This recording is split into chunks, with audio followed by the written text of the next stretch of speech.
Bonjour à tous, que la paix et la grâce reçues de la part de Dieu notre Père et de notre Seigneur Jésus-Christ soient avec vous.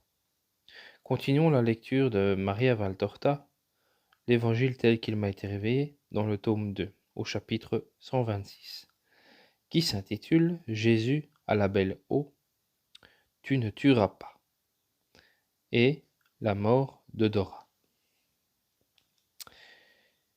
Il est dit, tu ne tueras pas.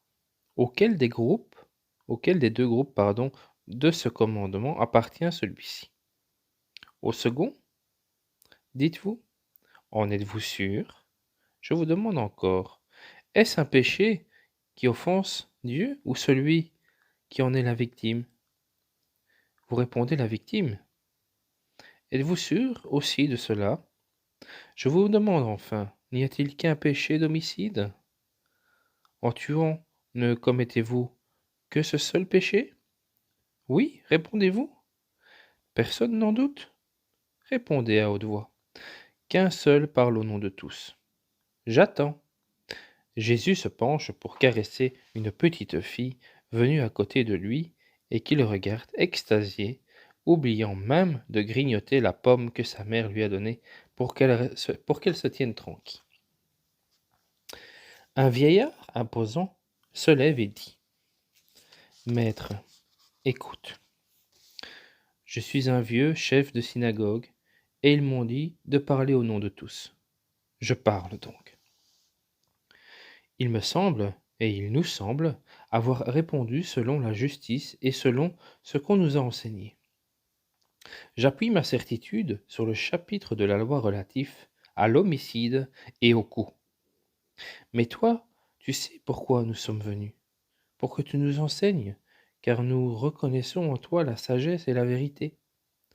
Si donc je me trompe, éclaire mes ténèbres, pour que le vieux serviteur que je suis puisse s'avancer vers son roi, revêtu de lumière. Rends aussi ce service à ceux-ci qui sont de mon troupeau et qui sont venus avec leurs bergers pour boire à la fontaine de vie. Avant de s'asseoir, il s'incline avec le plus grand respect. Qui es-tu, Père? Cléophas d'Emmaüs, ton serviteur. Pas le mien, mais celui du Père qui m'a envoyé parce que c'est à lui qu'on doit laisser toute préséance et donner tout amour au ciel, sur la terre et dans les cœurs. Et le premier à lui rendre cet honneur, c'est son Verbe, qui prend et offre sur une table sans défaut les cœurs des bons, comme le fait le prêtre avec les pains de proposition. Mais écoute, Cléophas, pour aller à Dieu, tout illuminé selon ton saint désir. Pour mesurer la culpabilité d'un pécheur, il faut prendre en considération les circonstances qui précèdent. Prépare, justifie, explique la faute elle-même. Qui ai-je frappé? Qu'est-ce que j'ai frappé? Où ai-je frappé? Avec quels moyens ai-je frappé? Pourquoi ai-je frappé? Comment ai-je frappé? Quand ai-je frappé? C'est ce que celui qui a tué doit se demander avant de se présenter devant Dieu pour lui demander pardon. Quand je dis qui ai-je frappé? Eh bien, c'est un homme. Je ne prends pas en considération le fait qu'il soit riche ou pauvre, libre ou esclave. Pour moi, il n'existe pas d'esclave ou de puissant. Tous ce sont des hommes créés par un être unique. Par conséquent, tous sont égaux. En fait, devant la majesté de Dieu, même le plus puissant monarque de la terre n'est que poussière. Et à ses yeux, comme aux miens, il n'existe qu'un seul esclave, celui du péché, et donc sous la domination de Satan. La loi antique distingue les hommes libres des esclaves et se livre à des considérations subtiles selon ce que la mort a été immédiate ou qu'il y a eu jour ou 2 jours de survie.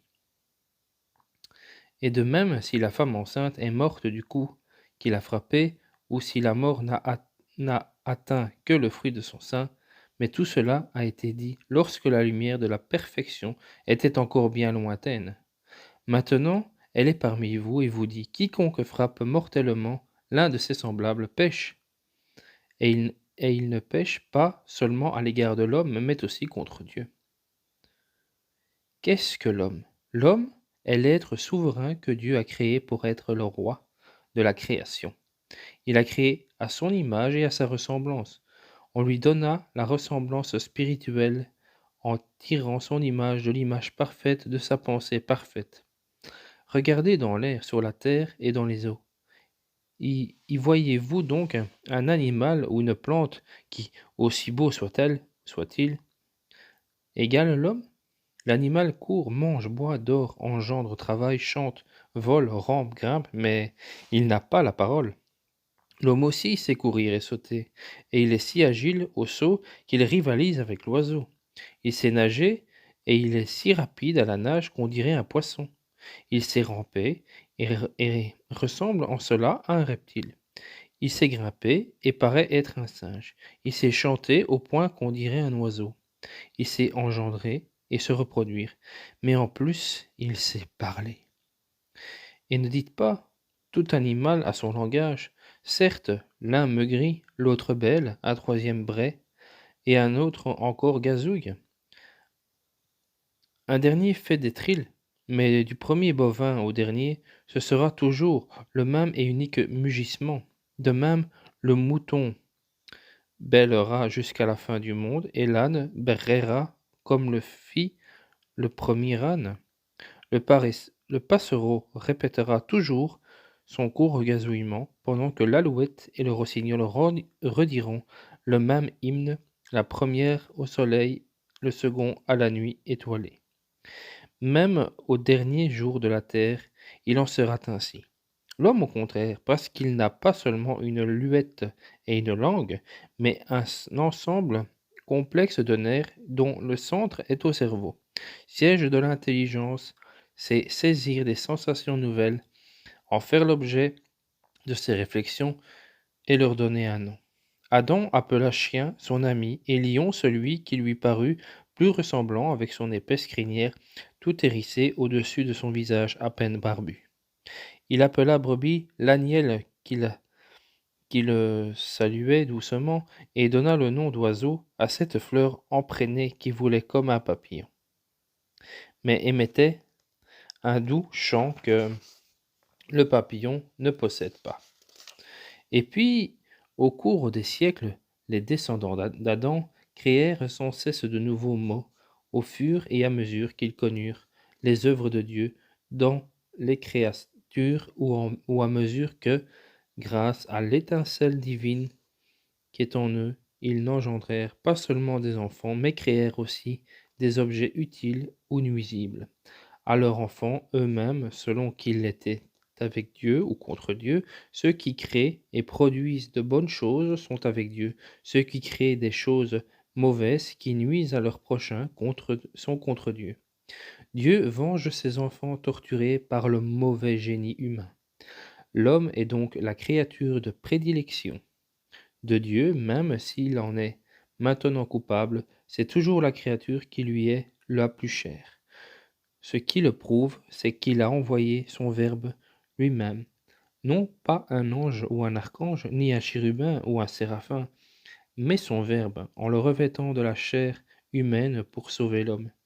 Il n'a pas estimé indigne ce vêtement pour permettre que souffre et expie celui qui, étant comme lui, un très pur esprit, n'aurait pu, en tant que tel, souffrir et expier la faute de l'homme. Le Père m'a dit, tu seras homme.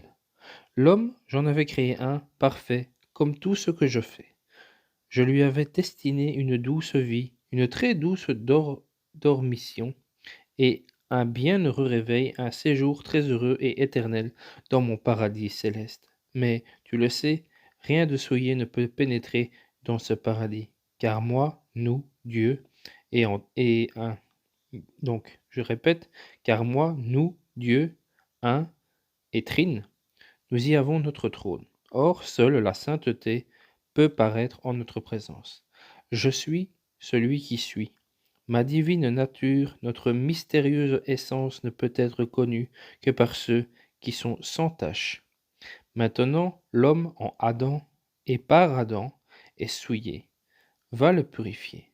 Je le veux. Tu seras désormais l'homme le premier-né, car tu seras le premier à entrer ici, avec ta chair mortelle exempte du péché, avec l'âme exempte du péché originel. Ceux qui t'ont précédé sur la terre et ceux qui te suivront posséderont la vie grâce à ta mort de Rédempteur.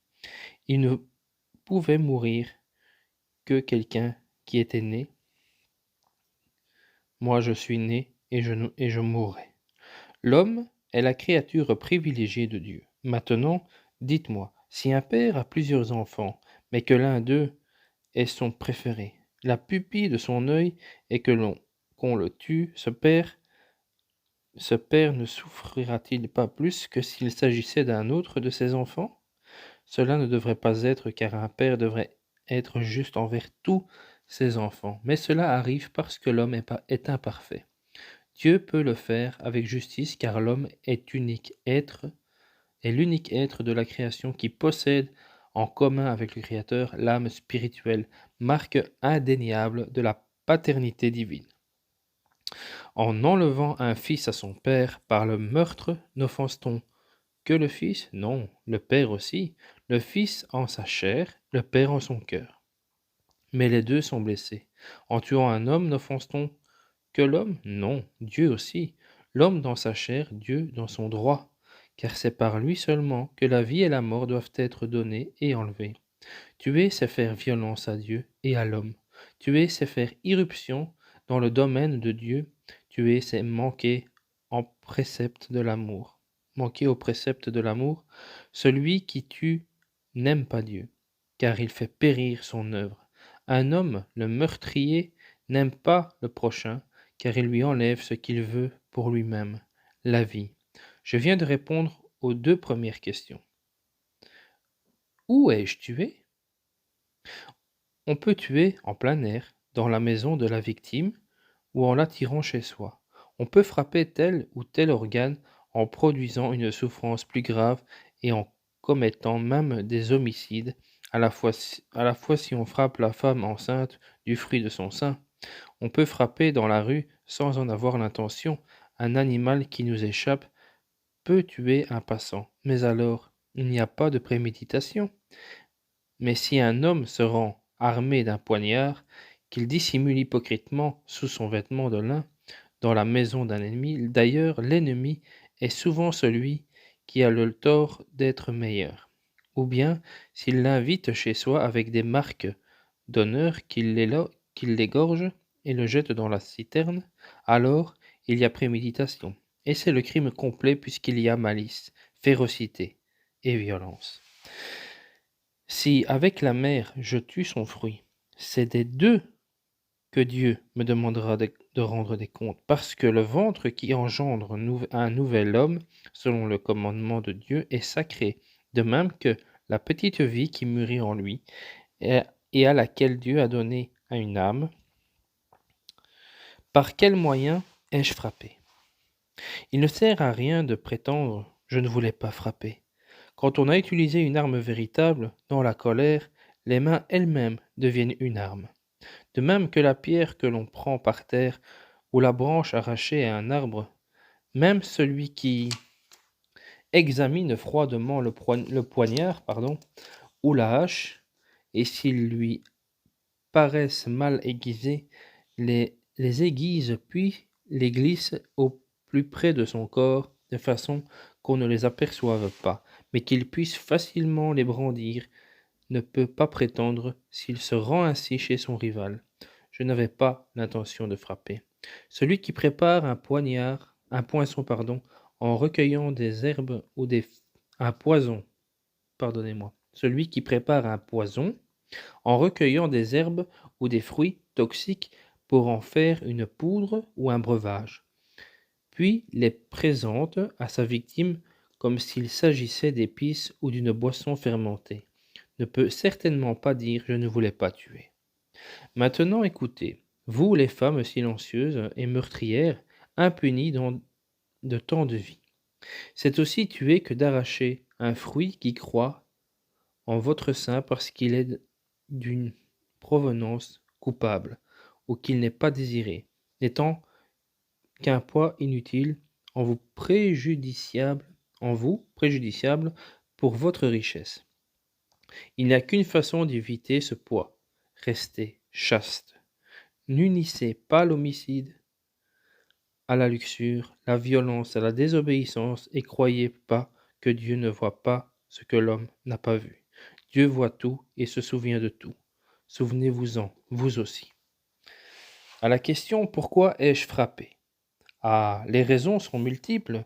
Le déséquilibre imprévu que crée en vous une émotion violente, celui de trouver la couche nuptiale profanée, ou un voleur surpris dans la maison, ou encore l'homme répugnant qui viole votre propre fillette. Le calcul froid et réfléchi de se débarrasser d'un témoin dangereux, de quelqu'un qui vous empêche d'arriver ou dont on convoite la situation ou la fortune, il y a là tant de raisons. Si encore Dieu peut pardonner à celui qui devient assassin dans la fièvre de la douleur, il ne pardonne pas à celui qui le devient par ambition ou parce qu'il recherche l'estime des hommes. Agissez toujours avec droiture, et vous ne craindrez pas le regard ou la parole de quiconque. Contentez-vous de ce que vous avez, et vous ne convoiterez pas ce que possède autrui, au point de devenir assassin pour posséder ce qui lui appartient. À la question « Comment ai-je frappé ?» En m'acharnant après le premier coup impulsif, il arrive que l'homme n'ait plus de frein. Satan le jette dans le crime comme le fondeur lance sa pierre. Mais que diriez-vous d'une pierre qui, après avoir touché sa cible, reviendrait à la fronde pour qu'on la relance et qu'elle frappe une nouvelle fois? Vous diriez, elle est possédée par une force magique et infernale. Ainsi en est-il de l'homme qui, après un premier coup, en donne un second, un troisième, un dixième, sans que sa férocité s'apaise pour autant. Car la colère tombe et l'on revient à la raison après le premier coup, lorsqu'il provient d'un motif qui peut se comprendre, mais la férocité, et elle s'acharne d'autant plus que la victime a reçu plus de coups chez le véritable assassin. C'est un démon qui ne peut éprouver de pitié pour son frère parce qu'il est Satan, c'est-à-dire la haine. À la question « Quand ai-je frappé ?»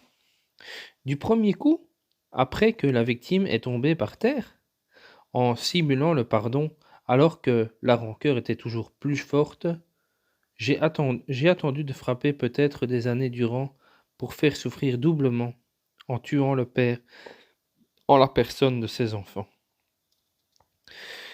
Vous voyez qu'en tuant, vous violez le premier et le second groupe des commandements parce que parce que vous vous arrogez le droit de Dieu et que vous foulez aux pieds votre prochain. Il y a donc péché contre Dieu et contre le prochain. Vous ne commettez pas seulement un péché d'homicide, mais vous faites un péché de colère, de violence, d'orgueil, de désobéissance, de sacrilège et parfois de cupidité. Et si vous tuez pour vous emparer d'une place ou d'une bourse, mais j'y fais à peine allusion et je vous l'expliquerai mieux un autre jour. On ne commet pas l'homicide uniquement avec une arme ou un poison, mais aussi par la calomnie. Réfléchissez-y. J'ajoute ceci, le maître qui frappe un esclave, en évitant par calcul qu'il ne lui meure entre les mains, est doublement coupable. L'esclave n'est pas l'argent du maître, c'est une âme qui appartient à son Dieu. Que celui qui lui inflige un traitement qu'il n'appliquerait pas à son bœuf soit maudit. Alors les yeux de Jésus lancent des éclairs, et il tonne. Tous le regardent avec surprise, car l'instant d'avant, il parlait avec calme. Maudit soit-il, la loi nouvelle abolit cette dureté. C'était encore justice lorsque dans le peuple d'Israël n'existaient pas ces hypocrites qui simulent la sainteté et s'ingénient seulement à la contourner. Je vais y arriver. Donc, n'existaient pas ces hypocrites qui simulent la sainteté et s'ingénient seulement à contourner la loi de Dieu et exploitent à leur profit. Mais à présent que tout Israël on, on est envahi par ces vipères qui rendent l'interdit licite uniquement parce que ce sont eux, les puissants, misérables, que Dieu regarde avec haine et dégoût. Moi, je l'affirme, cela n'est plus. Les esclaves tombent sur les sillons où on tournant la meule, ils tombent avec les os brisés et les nerfs mis à nu par les coups de fouet. Pour pouvoir les frapper, les maîtres les accusent de crimes mensongers pour justifier leur propre sadisme satanique. On fait servir jusqu'au miracle de Dieu pour les accuser et avoir le droit de les martyriser. Ni la puissance de Dieu, ni la sainteté de l'esclave ne convertit leur âme. Trove. Elle ne peut être guérie. Le bien n'entre pas dans ce qui est saturé par le mal. Mais Dieu voit et dit, ça suffit. Trop nombreux sont les Caïns qui tuent les Abel. Que croyez-vous, sépulcre immonde dont l'extérieur est blanchi, et recouvert de la parole de la loi, et à l'intérieur desquels Satan est devenu roi, où pullule le satanisme le plus rusé. Que croyez-vous, qu'il n'y a eu d'Abel que le fils d'Adam, et que le Seigneur regarde avec bienveillance ceux-là seuls qui ne sont pas esclaves d'hommes, et qu'il rejette l'unique offrande que puisse faire l'esclave, celle de son honnêteté baignée de larmes? Non, en vérité je vous dis que chaque juste est un Abel. Mais s'il est chargé de chaînes, mourant sur la glèbe, ou ensanglanté par vos flagellations, et que ce sont des Caïns, tous les hommes injustes qui présentent des dons à Dieu par orgueil, non pas pour lui rendre un culte vrai, en réalité, leurs dons sont souillés par leurs péchés et entachés de sang. Profanateurs du miracle, profanateurs de l'homme, tueurs sacrilèges, dehors, éloignez-vous de ma présence. Assez, je vous le dis, assez, et je puis le dire car je suis la parole divine qui exprime la pensée divine. Partez. Debout sur la pauvre estrade, Jésus effraie par sa majesté, le bras tendu, il indique la porte de sortie, et ses yeux, comme des feux d'azur, semblent foudroyer les pécheurs présents. La petite fille qui était à ses pieds se met à pleurer et court vers sa maman. Étonnés, les disciples se regardent et cherchent à voir à qui s'adresse l'invective. La foule aussi se retourne, le regard interrogateur. Finalement, le mystère s'explique. Au fond de l'autre côté de la porte, à moitié cachée derrière, un groupe de gens du peuple de grande taille, Dora, apparaît, plus sec, jaune et ridé que jamais, tout nez et menton.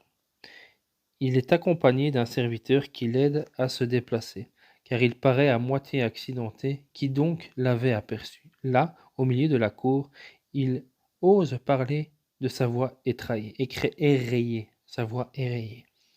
C'est à moi que tu t'adresses? C'est moi qui suis visé? C'est toi, oui, sors de ma maison. Je sors, mais nous réglerons cela bientôt, n'en doute pas. Bientôt, tout de suite. Le Dieu du Sinaï, je te l'ai dit, t'attend.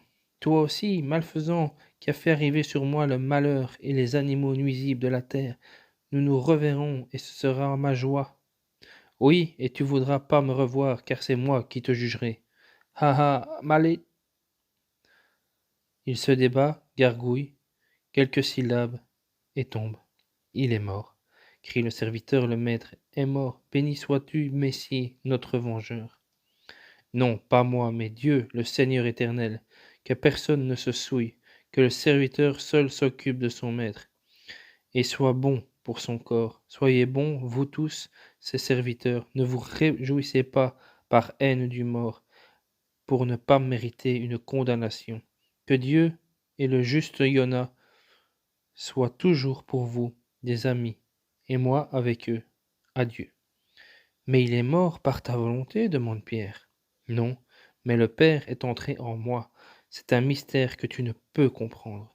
Sache seulement qu'il n'est pas permis de s'attaquer à Dieu, il se venge lui-même. Dans ce cas, Ne pourrais-tu pas demander au Père de faire mourir tous ceux qui te haïssent? Tais-toi, tu ne sais pas de quel esprit tu es. Je suis la miséricorde et non la vengeance. Le vieux maître de la synagogue s'approche. Maître, tu as répondu à toutes mes questions, et la lumière est en moi. Sois béni.